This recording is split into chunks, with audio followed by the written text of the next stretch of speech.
And welcome to JKSSB online tutorial. मैं हूं सतीश और आप देख रहे हैं daily current affair lecture series for your upcoming JKSSB exams.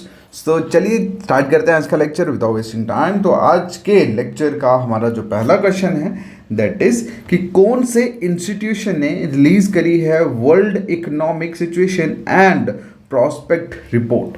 ठीक है, कौन सी ऐसी इंस्टीट्यूशन ने रिलीज करी है world economic situation and prospect report. तो ये क्वेश्चन पूछा गया, इसका जो आंसर है दैट इज यूनाइटेड नेशन, मतलब यूएन ने ये लॉन्च करी है और यूएन के अकॉर्डिंगली हमारा 2024 तक का जो ग्रोथ एक्सपेक्ट की जा रही है दैट इज 2.5%। ठीक है, लेकिन ये 2.5% जो मतलब जो ग्रोथ रेट थी जो पहले की ग्लोबल की दैट वाज 3.1%, बट उसके अकॉर्डिंगली उसके कंपैरेटिवली ये बहुत कम है। अब कम क्यों है? क्योंकि कोविड की वजह से जो भी चीज़ें हुई दैट्स वाई।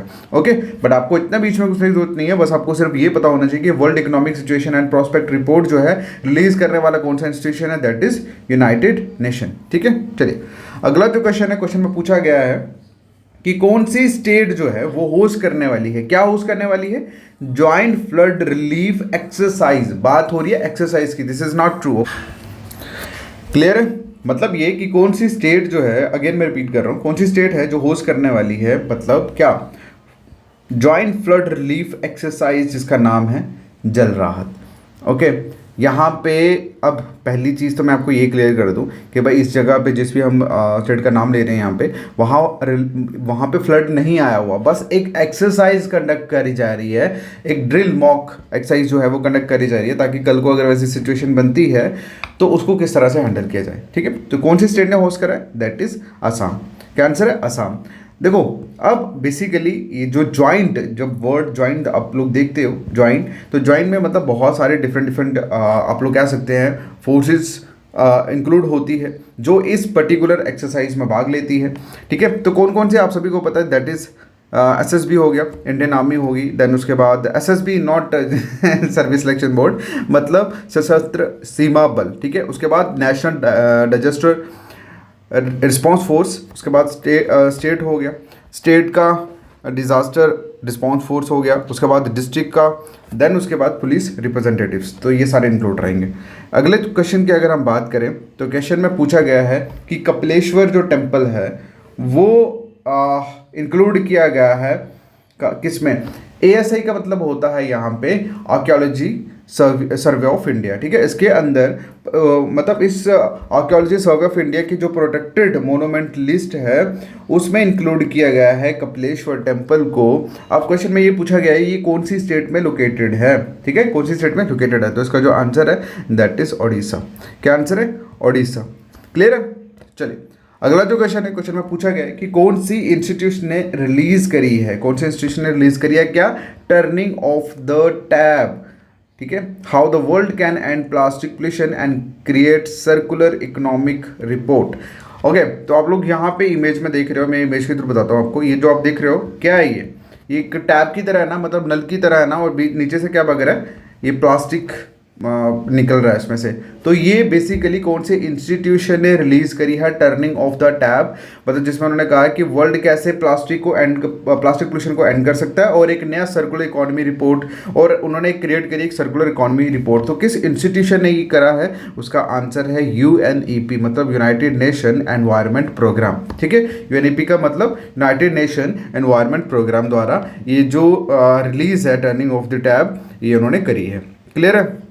अब बेसिकली क्या है इस रिपोर्ट के अकॉर्डिंगली जो ग्लोबल मतलब वर्ल्ड वाइड की अगर हम बात करें वहाँ पे जो प्लास्टिक पोल्यूशन है उसको रिड्यूस करने का प्लान और रिपोर्ट में दिया है कि हम लोग 2040 तक 80% जो पोल्यूशन है प्लास्टिक पोल्यूशन उसको रिड्यूस करेंगे अगर पूरा डीपली पॉलिसीज़ को यूज़ किया गया और जो भी इसमें चीज़ें बनाई गई हैं उनको अगर अच्छी तरह से शिफ्ट करके अचीव करा गया तो it can be happen. Next 80% जो प्लास्टिक पोल्यूशन है वो कैन एंड हो सकता है अगले 2040 तक। क्लियर है?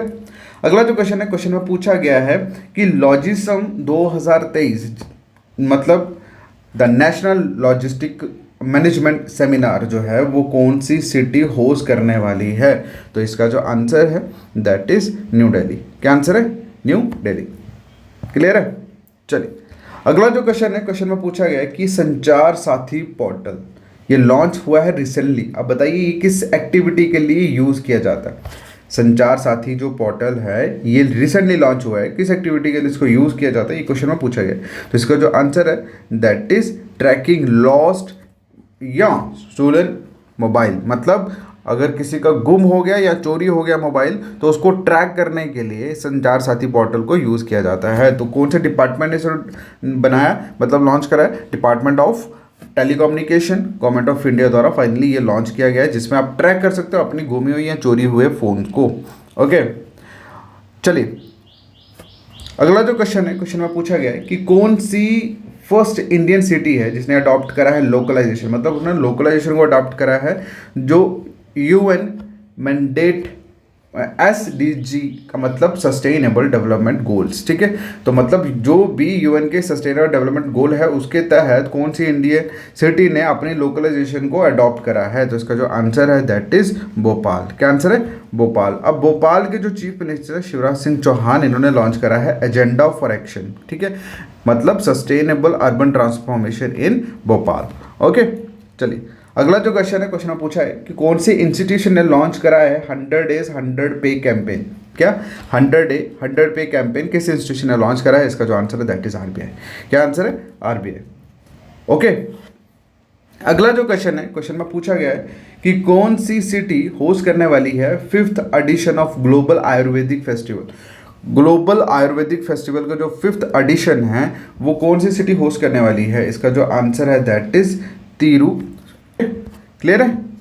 चलिए ओके। अच्छा, आपको एक चीज़ और बता दूं कि एक वर्ड जो यहाँ पे लिखा है ग्लोबल आयुर्वेदिक फेस्टिवल, इसका मेन मकसद क्या है? ऑब्वियसली इसका मेन मकसद है कि ग्लोबल लेवल पे नेटवर्क जो है आयुर्वेदिक उनकी प्रैक्टिस का उसको इंक्रीज़ किया जाए और मोस्ट इम्पॉर्टेंट उन चीज़ों को हाईलाइट किया जाए आयुर्वेदिक की, जिसके थ्रू बहुत सारी चैलेंजिंग जो हेल्थ प्रॉब्लम्स हैं उनको सॉल्व करना है, मतलब किस तरह से की जा सकती है with the help of Ayurveda, वो शोकेस करना है in front of the world.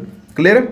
अगला जो क्वेश्चन है, क्वेश्चन में पूछा गया है कि ई रेट्रोफिटमेंट जो है ये किस फील्ड से एसोसिएट है। ये क्वेश्चन का आंसर आप करोगे कमेंट सेक्शन में, ठीक है। ये आप लोगों के लिए रिवीजन। ओके, तो वीडियो कैसा लगा आपको? लाइक करिए, कमेंट करके ज़रूर बताना। बाकी मिलते हैं नेक्स्ट वीडियो में, तब तक के लिए thank you so much, take care, bye bye.